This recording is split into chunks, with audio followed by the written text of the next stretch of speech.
Being a gamer is all about perspective. Are you a loser, or are you the proud owner of every achievement in multiple SpongeBob games?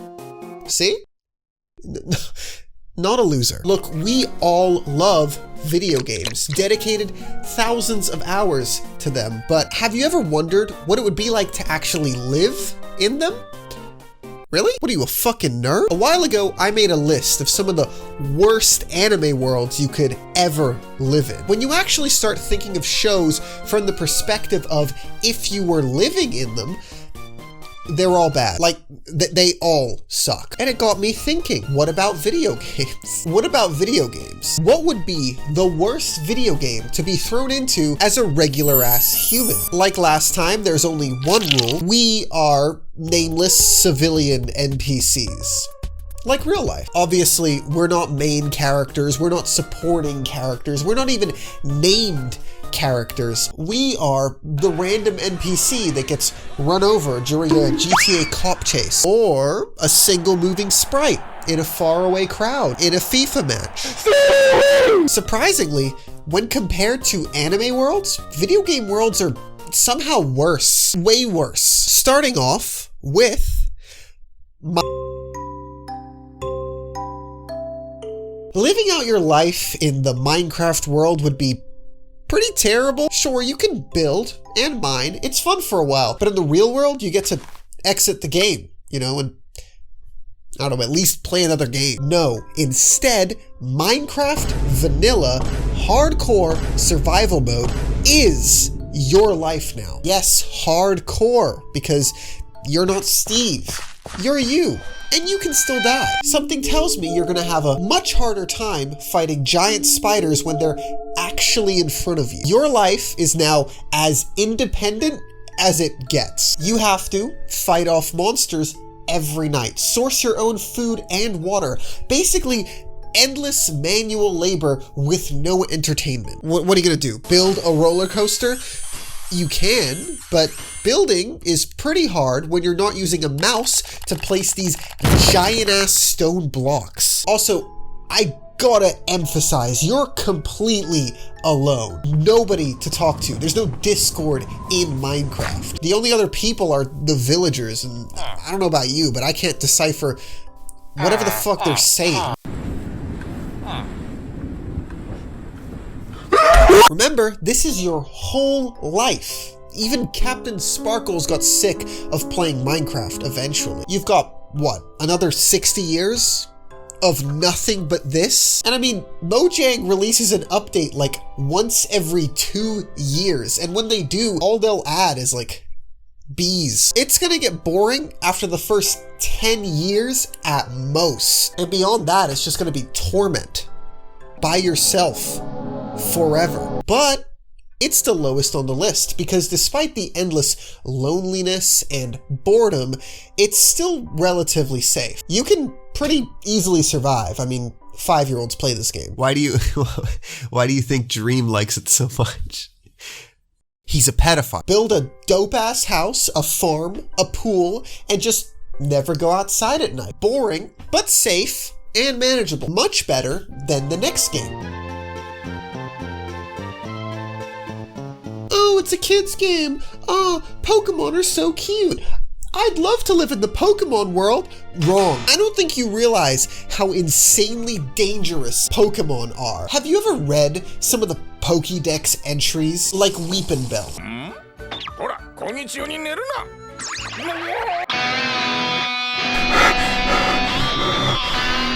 When hungry, it swallows anything that moves.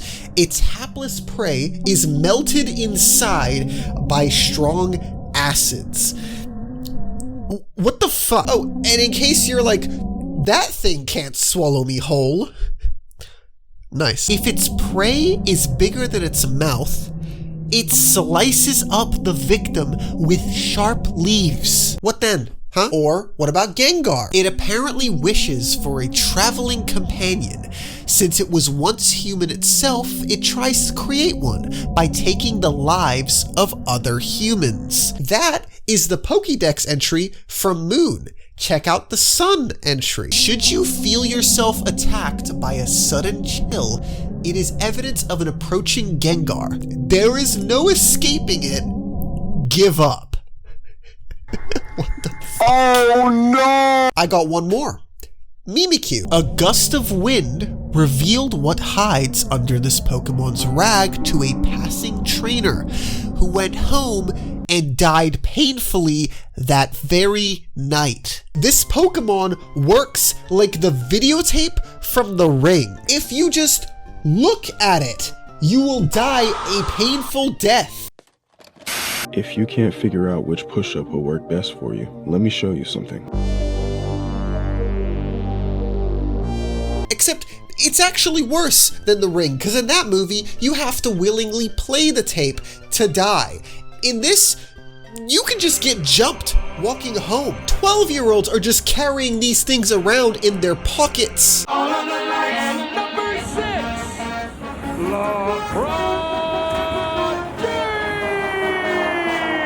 So just to start with, if you're not in a city, death.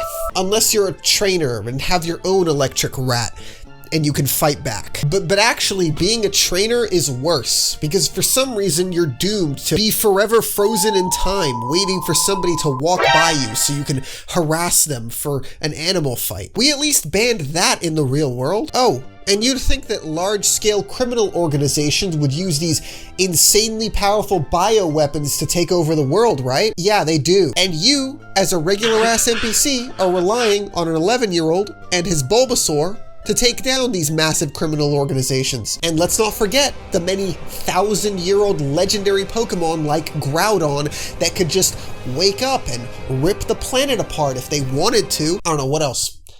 Hypno kidnaps children.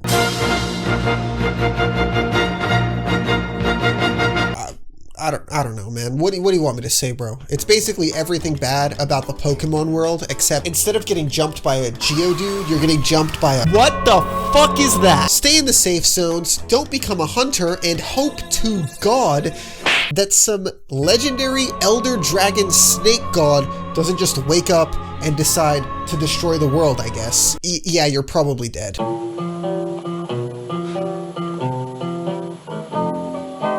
Okay, the good thing is there are cities and towns that are relatively safe. Most of the vaults are safe too. I mean, there are some weird ones. Yeah, you're good in the vaults, but that's it though. Outside, it's either a zombie movie, Death by Claw, you see what or ogre hentai. Oh wait, also, giant cockroaches. But the reason I think Fallout is worse than the previous two entries, which are also stay in the cities or you'll die, is because with Fallout, even being in the cities, life sucks ass. All the water is at least a little bit poisonous. It's time to get your gamer girl bathwater. To the point where water that won't give you radiation poisoning is an extremely rare and precious commodity. Diamond City is supposedly the safest settlement in Fallout 4, but it's the size of a baseball stadium. How many people do you think you're gonna fit in there? One Lizzo. That's how many. Fuck, that's really fucked up. Then you've got somewhere like Megaton, another supposedly safe city that has a fucking bomb.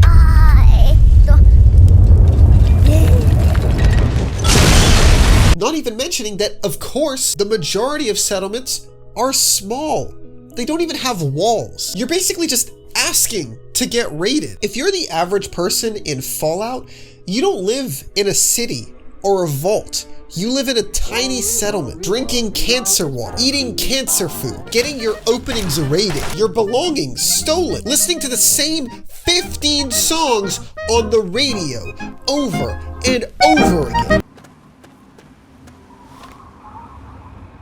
I suck his dick with a smile for hours at a time. Stare at his nutsack while I hold back my cum tune. And dying at age 25 of cancer because just breathing gives you radiation sickness.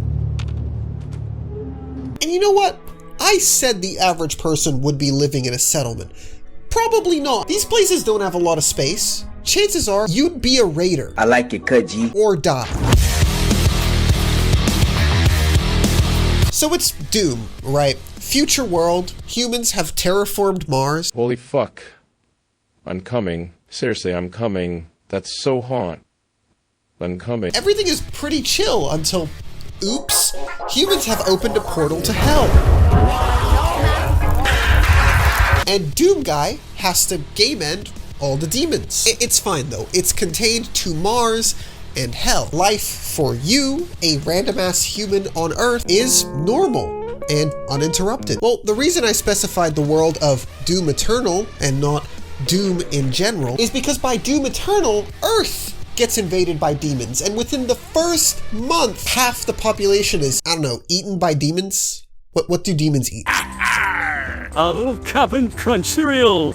Cereal! During the events of Doom Eternal, humanity has about 30% of the population remaining. A lot of the Earth's atmosphere isn't even breathable anymore, and you don't just have to worry about the billions of demons, you also have to worry about the billions of humans that have now become demon zombies. Existing in this universe is very much an apocalypse where you can't do anything but wait for Doom Guy to save you. And you don't even know that Doom Guy is coming to save you. As far as you know, this is just your fate. I'm in New York City just hanging out. And unlike a zombie apocalypse where you could just fight back, these are demons.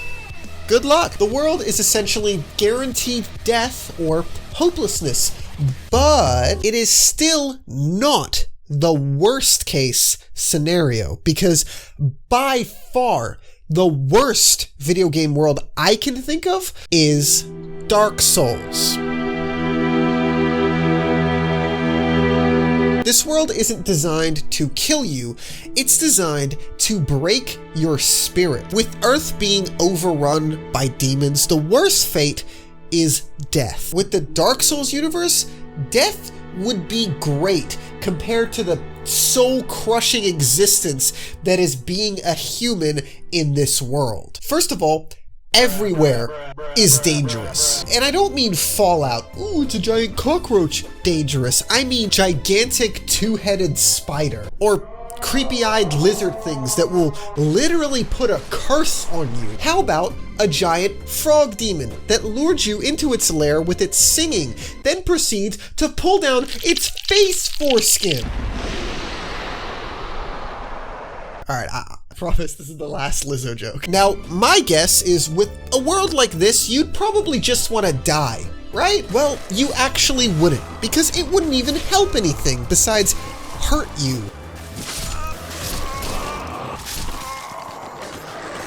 Fuck this shit! Guess what? Just by being human, you are cursed with immortality. You're forced to die to this thing, for example, over and over again, forever. That's just what Dark Souls is. That's the lore. These things are called hollows, and they are humans. Humans that have died 100,000 million times until they just gave up and became mindless, immortal beef jerky looking. Being a human in this world quite literally means that your fate is to die until your spirit is crushed. You give up and then you lose your mind, and you still don't get to die. Oh, but there are safe zones. I guess. You could rest at a bonfire until you go insane, or fight until you go insane. Either way, unlike every other game universe I can think of, death is not the worst case scenario in Dark Souls. It's the preference. Dark Souls is just suffering, giving up, and suffering more as a result. Fun game though. So hopefully you can see where I'm coming from when I say that game worlds just seem to be worse than anime worlds. I haven't played every game in existence, so I'm sure I missed some pretty awful ones. Also, check out my other videos. There's bound to be something you'll like. What else? Oh, I'm not gay.